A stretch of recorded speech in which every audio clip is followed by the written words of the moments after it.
We will steer forward the agenda in the interest of time. There is a discussion, as you can sense, is coming up.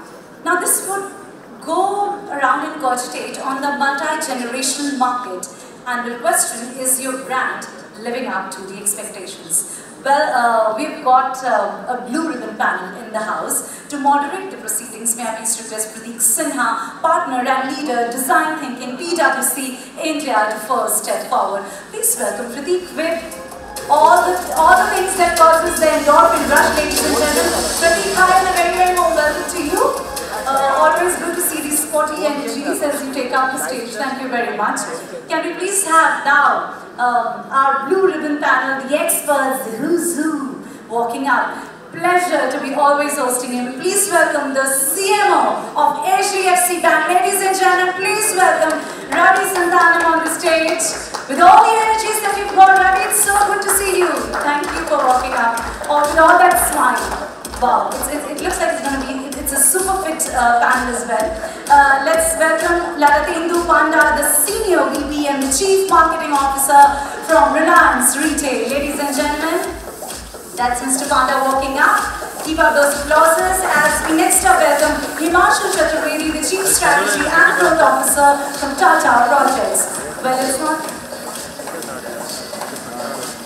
And on that note, before we welcome our next panelist, may I please request all our panelists who are there on the stage, we request you to please align yourself based on the lovely pictures that we have sort of taken and curated and put out this lovely backdrop to your stage settings. Thank you very, very much. That looks perfect and picture perfect as well. That's something that I'm very particular about, the pictures. Okay, let's now welcome our next panelist. We are happy to be greeting the Head of Marketing OTC from Lupin. Please welcome Supratik Sengupta. Let's also have Mayur Sharma, Senior Director Strategy from IIFL Finance. Well, the two gentlemen taking up the stage. And on that note, I know our conversationalist Prateek is all set to take charge. Prateek, it's going to be over to you. Thank you very much, everybody. Good evening once again. Welcome to this incredible panel. You have these wizards who've been painting this wild canvas that India is now, and especially given the multi-generational people that live in India. We have them vibing with the youngsters as well as working with all the elders who've got pockets that are deeper than your favorite meme collection. And all our, while our Gen Zs are rocking the digital world, but they don't have enough cash to splash. But they influence all the other elders significantly in their decisions. And we've also known that a lot of the Gen Zs or the alpha and all this alphabet soup that's there, the youngsters, apparently 50% of them are about as financially secure as a Jenga tower in an earthquake, perhaps. And 30% of them are living from paycheck to paycheck. But there are many influencers in each one of their families. So let's jump into the chaos that all of these wizards actually manage and manage to awe each one of these different generations with their own brands. To get this party started, let me just ask you, I'll give each one of you one of these alphabets, and I would love for you to tell us one word that describes that generation and their buying behavior, right? So let's begin with Ravi. How about boomers? I hope the question was not because of the fact that people are oldest in the... Alright, no aging here, okay. Boomers, the word that comes to my mind is liberated as well as astonished. I think the boomers are the first generation, at least in the context of India, who moved from a scarcity economy to a surplus economy. They have seen everything in front of their eyes. They might have started working, calling up people. I'm from an FMCG background, so obviously they would have done the DSOs on the paper to what is being done in the app today when they see the people doing it. So the biggest thing about boomers, as far as HDFC Bank is concerned, as of now, is they have the most amount of money. So that's what I see. And what also also I see as behavioral changes that you asked. Maybe they were in a scarcity economy, now they want to enjoy what they have created on their own. So they have a part to play, whatever they have created. Now they are all looking for an experience, they are all willing to splurge money on experiences, and they are very, very confident about their future. Lovely, thank you very much. Mayank, what about Generation X for you? So I think X is the one which is tied up between the two worlds, like best of two worlds, where technology was not there in the era of Orkuts and the dial-up internet and hotmails. And I think as a brand, they do their own due diligences. They are still a little bit dull than as compared to the newer ones. So I think X is still there. They do their hard work and due diligence before they figure out what they move to next now. Yeah, brilliant. Let's bring the Y to the Y. Lalatendu. Hi, so I think one word that comes to mind when I talk about Generation Y or the millennial is experimental. Primarily because if you look at the generation, they were actually kind of born in the era of rapid change. And also they witnessed this internet boom, also the e-commerce. This set of people in India, if you look at, close to 500 million people, almost the biggest size of Gen Y is actually forming the economy.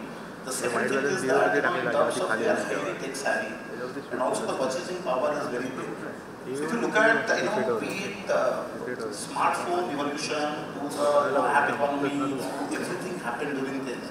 Be it global financial meltdown to pandemic to the .com boom. So yes, sub-genre generation according to me. They have experienced it, been there, done it. And I think this generation is something which is today is spoiled for choice. And their brand loyalty is not much there. Kind of because they have the purchasing power. They can figure out everything and anything from the internet about any brand, good, bad. And also they want to experiment because of the knowledge they have today. And this is really, really challenging time for the marketers actually to win over the heart of Gen Y. I'm not talking about now Gen Alpha and all that. So yeah. Let's then hear it for Gen Z. Himanshu? So Gen Z I think would be authenticity. I think they are growing up in a period where social media controls the narrative. There are multiple versions of truth. So they want brands where they can relate with, which have transparent business practices, which can stand and have a view about social causes. So I think authenticity is what I would be. The last but not least, Supratik, Alpha. So I don't know whether generation went out of the English alphabet or English alphabet went out of generation. Because I was wondering that what the social anthropologists would do after Gen Z. So they went to Latin and then there are 23 more alphabets to work on. So generation alpha, I think the way I look at it, I'm not a social anthropologist, purely from a marketer's point of view. See, all other generations which we mentioned, from baby boomers to Gen Z, they are cross-century, like they live between the century, between 20th and 21st. But this Gen Alpha would be entirely between the century. So this is they are a single century generation. All other generations are cross-century generation. And that brings to the second point is that all other generations lived between the period of no internet and internet. But this generation will entirely live on to the internet period. And the third, I don't know, it could be a critical thing in the long term. This Gen Z had faced something like a pandemic, like a COVID, at a very early stage of their life, and which impacted their education, which impacted their way they look around their friends, their playing behavior, their entertainment behavior, everything. So I don't know what will be the long-term impact, but there will be some impact. So these are the three things I pick up that, okay, these are very significant about assessing Gen Alpha from a marketeer's point of view. Thank you gentlemen. Let's move this along to the next question, which I have for Mayank and Ravi. Wanted to pick your brain on how have the tech-savvy brands really got the LOLs and the OMGs from the cool kids. So Mike, either one. I think in our case, where IFL is concerned, we still believe that our brands has to evolve as per the generational of people we are catering in terms of finance. I think same in the case with HDFC also. Like we have been evolving through a generational change. And I think all the brands are doing it. I think we started with, as I said, telling in the morning, like how Shalimar has gone and how others have gone. I think it will be more of human, relatable, and as we have our own campaign running through CG Bath. So like people prefer straight talk. In this generational of last 2, 3 who are usually spending in these days or who are the target customers are, they prefer straight talk and which includes the interactive experiences of what they are trying to associate themselves with the brand. This is what I like. I will take off on the question itself. You didn't put an alphabet for that. You just said cool kids, right? And I think Ambi is a cool kid, I'm a cool kid. Ambi, you agree, right? Yeah. So I also take inspiration from what Madam Gauri Sawant said, that why do you want to box people in alphabets? In my view, all these gens, X, Y, Z, Alpha, or for that matter even baby boomers, it's all a mindset. So when it comes to LOL, OMG, people are also talking about FOMO, JOMO and all those stuff. So everybody wants to catch a trend. And when it comes to finance, the only trend that we want to catch is always about trust and safety. And I have this simple philosophy: when I have to give you money, I need to trust you.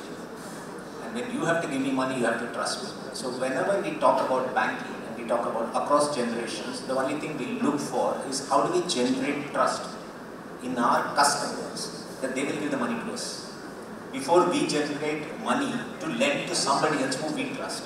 So it's all about trust for us, and all these generations, the way they see trust is different. And if I look at somebody like my father, and for that matter anybody in the panel, the way they will look at trust is very different compared to a Gen Z today. Because what they are saying is, you know so much about me, you have all the details available with you, and if you are not going to personalize that experience that I have with you, how can I even trust you about what you offer to me? You need to be relevant, you need to be right about what you offer to me. So in my way, it's all about creating the trust with the customers and ensuring that the trust is actually delivered over a period of time. Wow, brilliant. Thank you for all those coin drops that happened along the way there. Next question for you, Himanshu, Lalatendu and Supratik. You know, the Tata projects, Reliance, Lupin, your brands are really well known across the country. And besides, you know, the generations, you're also dealing with very diverse geographies. How are you dealing with and working with the different expectations that this brings about? We begin with you, please. See, life is here, being a B2B brand, customers want their projects to be delivered in cost, within time, safe workplaces, and it doesn't matter where you're doing in India, abroad, they will talk the same language, like the 3D engineering, CAD chart, etc. So it's all the same. But of course, when you do these projects, you need to engage with the local communities, with your workforce, and that's where these matter, because you need to understand what they are looking for. It could be employment, it could be how the projects affects them, and you need to have a feedback loop there, and which is where I think your brand ethos comes in. I think thankfully for us at least, our brand even precedes us. So the trust is there, and that for us becomes the universal language. Brilliant. Yes. So, you know, if you look at, let's take for example, our Reliance Retail has got the widest network of physical stores also. You know, India is a country of countries, you know. I mean, forget about India as a country or the different states. Mumbai itself actually is a country, you know. If you see inside Mumbai, there are several pockets where Gujaratis will be there, where Malayalis will be there. You know, it's completely diverse. So, when you are a brick and mortar retailer, your life is actually within the 10-kilometer radius, you know, where you are actually residing. What is happening in the entire city? Because the customer is not going to traverse maximum 10-15 kilometers beyond that, if you are a physical retailer, to come to your stores. So what we actually do, before we set up any store, we open any store, we have the habit of mapping the catchment in the top 3 communities. We clearly map it in and this data is fed to our merchandising team. So before we set up a store, our planogram is completely curated to cater to the assortment of that community which is residing within the 10-kilometer radius, point number one. Second, I may be having a store in Ghatkopar, which is dominated by Gujarati. I may be having a store in Matunga, which is dominated by South Indians. So the only way a brand can create empathy in the mind of the consumer when she walks into a store. If I am in Chittaranjan Park in Delhi and I am a Bengali and I walk into the store, if I see Jharna ghee, inside, then this will wow me. I may not be expecting. So the fundamental thing for a retailer like us is to understand our catchment thoroughly well. Second, we also do the communication not only inside the store. So you'll find in Bombay, we have got our in-store branding in Gujarati, sitting in Mumbai. Okay. Also our entire communication, because we have a CRM database of almost 20 years, where we completely understand the shopping behavior as well as our customer cohorts. And we leverage this, Prateek, and accordingly we communicate. So curating the product, communication both in-store as well as the external communication. And I think we also celebrate every festival, whether it is Varalakshmi Pratham in Karnataka, all the way up to Jamai Shashti in Bengal, to the Diwalis and the Holis. This is the way you can actually communicate. The person will feel at ease and think that this is my store. And then only you will be able to create a sustainable brand. And that's what I think is our job, because we live in the community, we live in the societies where our job is to enlighten our customers. If you can repeat the question again, sorry. I was asking, given the diversity of our country now, and therefore the differences in geography brings with it, combine that with the expectations that vary because of the generations, how do you manage to stay relevant? See, I think, as a marketeer, all marketeers hate heterogeneity. They love common denominator because that makes media planning easier, that makes communication easier. The more homogeneity you get, better your ROI on the investment. And all this generation segmentation, like baby boomers to Gen Alpha, these are a kind of creating cohorts in order to create some kind of common denominator when you are doing marketing planning. So from the perspective of any point of time, any marketer probably is doing or talking to 3 different generations at a time. Now as we are progressing, the gap between generations, between the generation A to generation B, like good old days, like 20 years back, if you are doing a bullseye targeting between 48 to 52, you know that probably up to 40 to 60 also you are talking to, because the value system, the belief systems are same. But today if you are talking to a 48 to 52, maybe the 45 years and the 55 years are not coming onto that overlap. So that's the challenge is.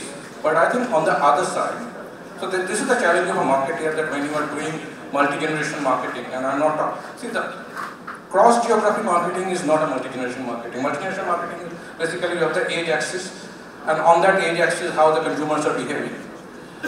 Now in that case, as an internet, and when I say internet, I combine everything from a social marketing, digital, OTT, e-commerce, everything. The internet is playing a very pivotal role to bring, to keep those words. Like if you do a conventional TV, a linear TV, you put one advertisement, a 14-year-old is also seeing, and a 55-year-old is also seeing that. And a lot of spillage can happen. But in the era of internet, in the era of connected TV, in the era of mobile marketing, you can create those cohorts, you can talk to them as per the cohort, as per their need specific requirements. I think as at one side you are, as a marketer, we are seeing challenges of multiple cohorts, multiple segmentation in terms of age, geography and otherwise. On the other side, the digital internet marketing is also paving the path to talk to them in a different ways. And that also, again, in a way, creates a better ROI on your marketing investment, because you are not talking irrelevant to a consumer. Every consumer whom you are speaking to, you are talking relevant. So that's a kind of balance which is coming in. One side it is getting fragmented, another side it's getting a tool to address to that fragmentized audience. Thank you, Supratik. Ravi, and I have a question for you. Ravi, to begin with you. Similar question, but I wanted to hear your perspective on how do you create the narrative and the stories for your brand so that it resonates with the Gen Z as well as the parents who are maybe paying for that? It's a question of understanding the decision making, and our view is, if you look at the younger generation, they don't want to be told anything, they need to be able. And it's all about giving them the information. If you don't provide the information, somebody else is going to provide the information, they're going to search about you, they're going to find more about you. So it's better to have the brand have an authentic voice and provide the information that empowers them in that decision making. Once you do that, I'm sure they are going to have the confidence to suggest to their parents who might be actually paying the money. But the confidence which you can provide them by the empowerment of content, the social media influencer marketing that you use. So the medium and the message are very similar, but what you use them for, depending on which cohort you're talking to, and how do you empower this younger generation with brand's authentic voice, and that's what we are very keen on. And obviously the parents are going to be more interested in talking to a relationship manager because that's what they are more comfortable with. They will not be able to go ahead and search for the information. Even if they search, they will go ahead and ask for an authentic voice which they know. But this authenticity is today given by a lot more influencers. So understanding the right kind of influencers who also have the same kind of an authentic voice as a brand, bringing them on board for your generational shift that you want to make inside your organization. That's a challenge for many of us, and since we have multiple products which cater to almost every generation, this is a consistent challenge, and the best way is to get Gen Z's work for you. They do understand it far, far better than any one of us. Most of the points were asked. It's an era of learning and unlearning. Most of our folks are learning from us, and we are trying to learn from our kids or the next generation which comes in. So it's a very evolving generation in terms of technologies, ideas, and to be honest, the brands has to cut through it with a very clear set of communication and products offerings also. Plus, everything is available on Google, right? So you can't say, okay, you can't make tall claims and then don't deliver into it. The moment any brand does that, it won't even take fraction of seconds on social media for them to go through it or tear it apart. So I think even the brand have become very much cognizable of the fact that they are continuously trying to engage with customers. This is the generation which is spending right now. I believe they are more of customized and interactive, and they wish to have more of experiences related to what buck they're spending in or what brand they are staying loyal to. Brilliant. Thanks. We'll move this along real quick. Lalatendu, given you know that you guys have now tremendous experience with JioMart, can you give us some insights on how Gen Z and millennials shop omni-channel, if you will? So, there is a typical perception that, in the adoption of e-commerce or, people who tend to shop more of e-commerce is Gen Y or maybe, Gen Z, and X may be much less. And we are a grocery retailer, and during the pandemic, actually, we came to a situation where almost half of our stores were shut. So our business came to a standstill, and we launched JioMart in that kind of a scenario. Now, JioMart was launched during 2020 pandemic. Mind you that it was the hyper-local e-commerce platform we launched. And so the challenge was that, the store, obviously because of the pandemic, all brick and mortar stores face this challenge, and you are launching an e-commerce, you obviously cannot expect everybody to move from here to there. And among e-commerce, grocery is actually one of the lowest penetration. So those of you who do not know, this is one of the big challenges. And we were not launching only in the metros, we are also going into the hinterlands. In a single day, more than 200 cities we launched. Now typically you expect that only the young generation, people Gen Y and Gen Z predominantly are not even doing the grocery shopping. And you are launching this apart from the metros I'm talking about here. So how do you scale it up? What we did actually, we decided we will expose our customers who are shopping in the offline stores also do the JioMart.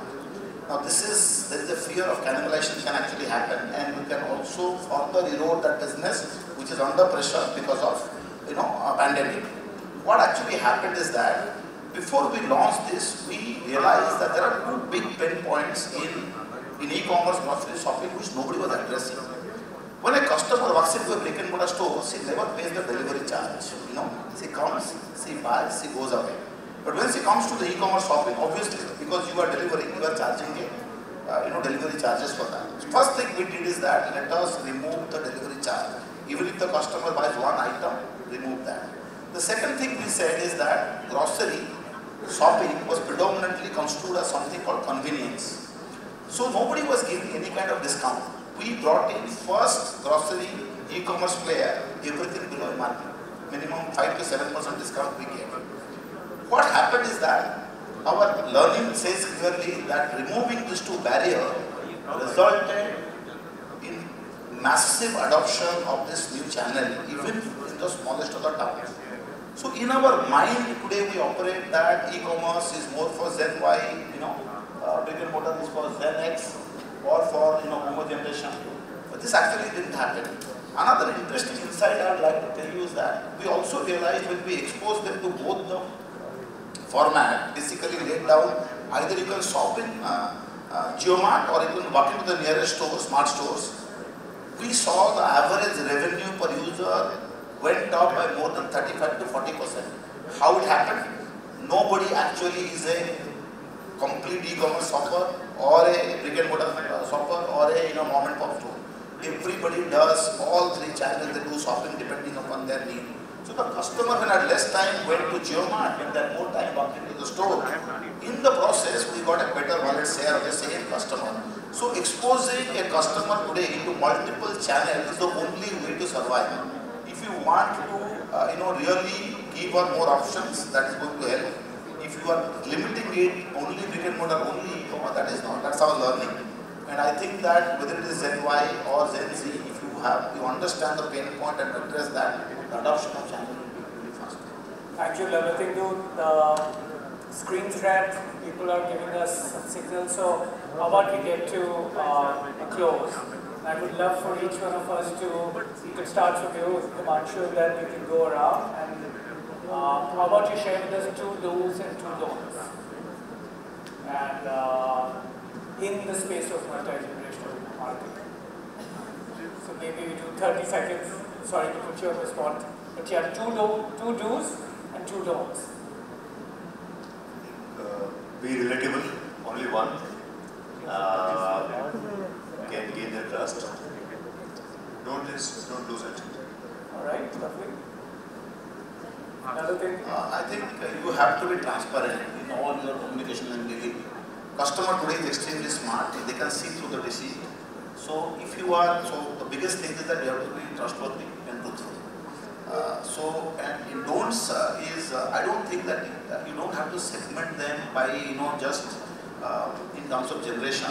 You can understand very well today who is the early stage of Gen X, but tomorrow she becomes at the later stage of she behave like a Gen Y, may behave like a Gen X. So understand them, do all your proper segmentation and meet their needs, then you'll be able to Two do's is, I think a few of my words are continuing there, but yeah.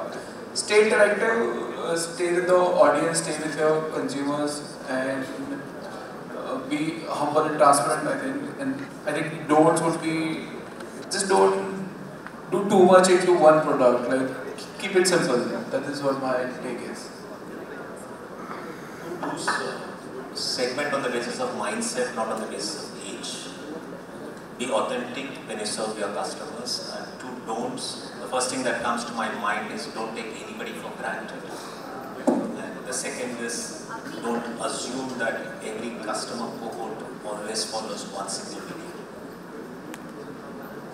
I think most of the do's and don'ts have been spoken about, but I would reinforce the same thing that a brand needs to be authentic, whatever it's doing. So don't lose the authenticity from the brand side. And from the consumer side, I think don'ts would be that don't stigmatize, don't create a prototype. as Ravi is saying, that it's about mindset, and I think that I have a Gen Z mindset. So if a Gen Z communication comes to me, I'll definitely respond, and I will never respond to a baby boomer communication. So that's the way it is. Lovely. Thank you very much, everybody, for your expert inputs. All of these gentlemen are still around.